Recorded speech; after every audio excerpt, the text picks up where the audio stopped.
Danas budemo puno govorili i ovaj mikrofon nije samo ukras, pa dobro, malo je ukras, ali stvarno mi poslužuje, tako da ovo više oko neka radijska emisija.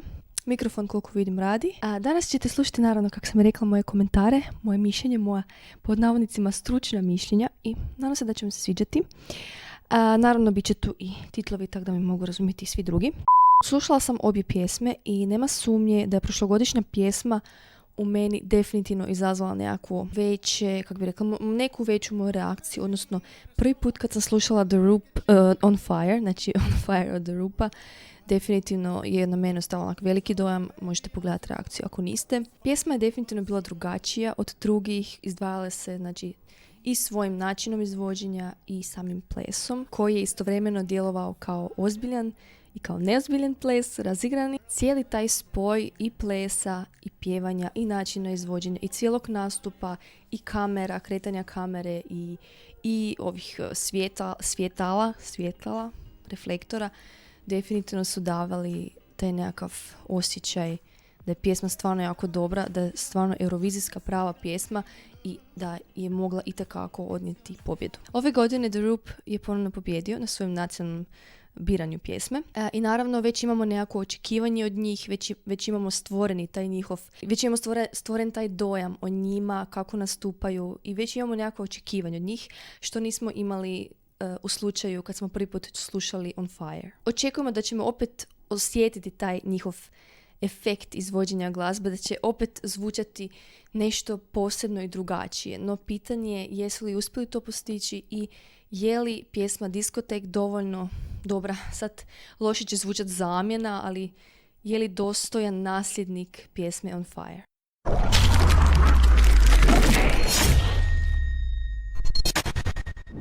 Odgledala sam Diskotek i spot i sad kad je bio nastup njihov live i primijetila sam da postoji nekakav pattern koji ponavljaju ono što su pokušali napraviti i sa pjesmom On Fire, sada pokušavaju napraviti sa pjesmom Diskotek. Naravno, pjesma nije uopće slična, pjesma je drugačija. Dakle, prva On Fire mi je više bila nekako psihodelična, onak imala neke psihodelične naznake i sa samim ponašanjem na pozornici, sa samim bojama na pozornici, tim nekim luđačkim pogledom pjevača. A sad ova pjesma je više onak podsjeća na 80-te i po isto tim bojama, znači obučeni su onak nekakve kričave žute boje, u pozadini ružičasta, znači backdrop je onak cijeli ružičast i mijenja se u one kvadratiće crno-bijele, tako da onak djeluje puno više nekakav kao stil 80-ih. Pogledala sam na brzinu neke njihove druge pjesme, neke druge spotove, da provjerim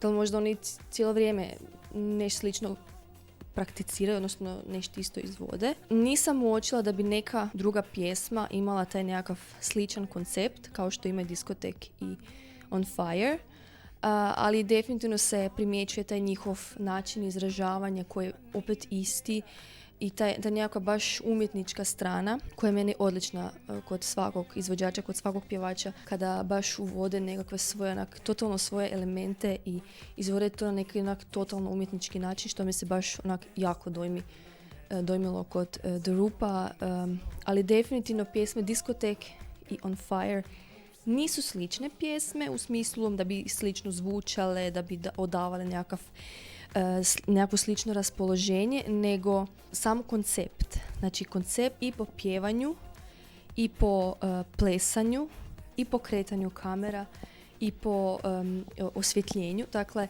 i opet idu na neki sličan način predstavljanja pjesme kao što je to bilo za On Fire. Prvo ću vam reći nešto o samim pjesmama, usporedbe same pjesme, odnosno pustit ću vam pjesme usporedno, koliko zapravo su im slične, znači koliko je refren sličan, odnosno koncept nije sličan u smislu da zvuči slično, nego način na koji oni poslažu svoje. Prvo pjeva, prvo ima kao nekakav predrefren, bi mogli reći, i onda u samom tom refrenu izdvojen je taj instrumentalni dio koji ima i On Fire i Diskotek, ali to ću vam sada pustiti pa ćete sami vjerojatno zaključiti.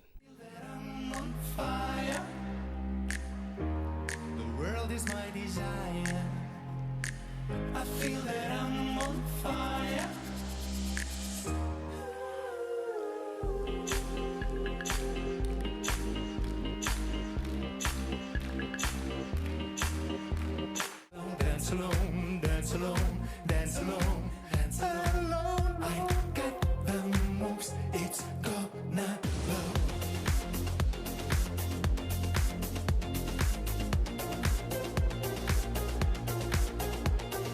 Dance alone, dance alone. Dakle, ono što želim naglasiti da je prelazak iz dionice u dionicu vrlo sličan. The world is my desire. I feel that I'm on fire.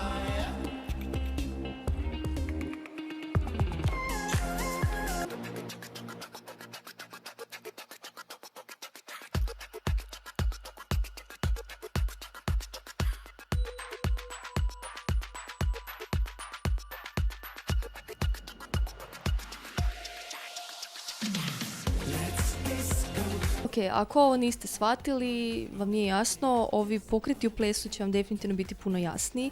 Dakle, pokreti u plesu i nisu baš onako u potpunosti isti, ali vidljivo je da su itekako iz pjesme koju su imali, znači nastup kad su imali prošle godine, da su i uzeli nekakve male dijelove tih pokreta i uklopili ih u neki novi način plesa, što je meni predobro. Znači, idu opet, pokušavaju napraviti istu stvar sa prošlogodišnjim nastupom, ali opet to radi na neki totalno drugačiji način, što je meni stvarno, hoću reći, savršeno, perfektno. Jako mi je drago da se toliko trude da ne idu na totalno isto, ali mislim, pretpostavljaju da ne bi to više prolazilo ove godine, tako da su uveli neki opet novi ples sa sličnim pokretima, ali opet drugačiji, i tu je definitivno onaj Spockov znak Live Long and Prosper, vi koji pratite Star Trek, ili ste pratili. Uglavnom, taj dio koji je uveo meni fenomenalan, to je to onako kao da je pokušao zamijeniti ona povećala. Znači, prošle godine su imali nekakav svoj posebni motiv sa povećalima.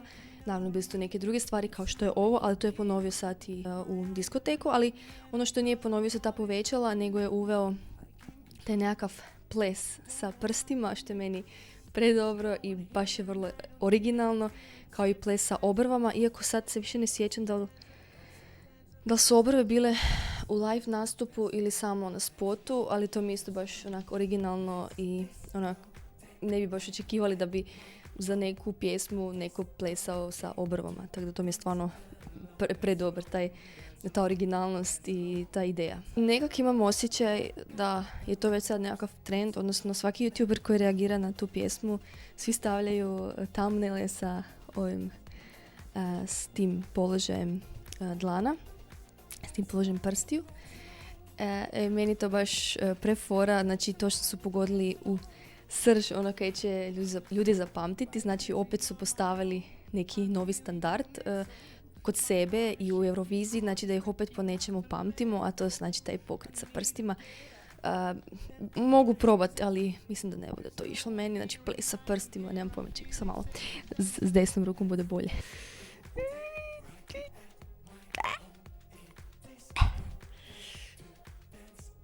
Moram reći da ovo već sad napredno, zato kaj dok sam prvi put pokušavala nije nikak išlo. Ovo je već sad dobro. Spomenula sam tu isto i igre sa svjetlima i sa kamerom. Vidljivo je da postoji onaj nekakav kružno kretanje kamere, znači odnosno pjevač se kreće oko kamere, kamera ga prati. Vrlo je slično i kod znači On Fire i diskotek, znači kretanje kamere je u stvari jako slično. Ako pogledate, ne znam da ću sad tu staviti neke klipove, ali uglavnom jako mi je nekak slično kretanje kamere i uz to sama rasvjeta, samo osvjetljenje pozornice, njihove siluete koje su isto bile iskorištene i u On Fire i u diskotek. I naravno tu su onda, kao što sam već, mislim da to već ispomenula, dakle boje kod prve pjesme su psihodelične, odnosno nekakva dobro, sad psihodelična. Nije čak niti previše osvjetljena pozornica na On Fire, ali je ta crvena boja i sam nekakav dojam kad čujete pjesmu, ta crvena prima nekakav psihodelični efekt. Ne sjećam se više da li je bila neka druga boja osim crvene, ali ja sam nekakav takav dojam dobila. Diskotek opet s druge strane isto koristi boje u svom nastupu, što je stvarno savršeno da se na taj način koristi pozornica, znači sa koliko zapravo svjetla daju nekakav efekt. Dakle, u diskotek su više, onak baš, kao što sam rekla, više onak nekakve boje 80-ih. I za kraj neki zaključak, dakle, ono što sam rekla već nekoliko puta i ponovila, pjesma nije ista, pjesma nije uopće ista i drago mi je da su išli na neki malo drugačiji način. Recimo On Fire onak i ti visoki tonovi su diskoteke onak malo nekak spuštena dole i više onak baš možda onak malo mračna. Ali imate nekakav osjećaj 80-ih. Znači drugčije su pjesme. Nastup možda je sličan, ali tu njihovu originalnost jednostavno ne mogu im to zamjeriti da su sad išli na nešto slično, zato što stvarno su zaslužili prošle godine da pobjede i stvarno meni je jako žao što meni su bili favoriti. Uglavnom, pjesma nije ista, ali koncept, kao što sam rekla, je vrlo sličan. Mislim da ćete mnogi od vas to primijetiti. Ne znam, možda sam ja samo dobila takav dojam da je sličan, pošto sam malo previše puta gledala video, ne znam. Možda i to već je neki njihov stil, ali ono što sam ja vidjela neke druge njihove pjesme nije mi ništa djelovala neke slično kao što su slične On Fire i diskotek po tom nekakvom konceptu same pjesme, odnosno strukturi pjesme i način izvođenja. Naravno, to nije ništa loše, nemojte to shvatiti kao da sam ja nekakvu kritiku dala, nego jednostavno mi je bilo to zanimljivo koliko su se potrudili ponovno, koliko su pokušali zadržati tu svoju originalnu. Zamislite da su sad išli na nešto totalno drugčije, kao što je njihova pjesma UFO ili ona neka njihova litvanska pjesma. Znači, to bi bio neki totalno drugi stil i mislim da bi ljudi bili u stvari razočarani. Tako da ja sam stvarno jako oduševljena i diskotek pjesmom. Naravno, žao mi je zbog On Fire, bila mi je ipak bolja, ali diskotek je stvarno, ja mislim, dostojan zamjenik, odnosno to baš ružno zvuči, dostojan nasljednik, bi rađe rekla, pjesmi On Fire i stvarno nadam se da će jako dobro proći na Euroviziji.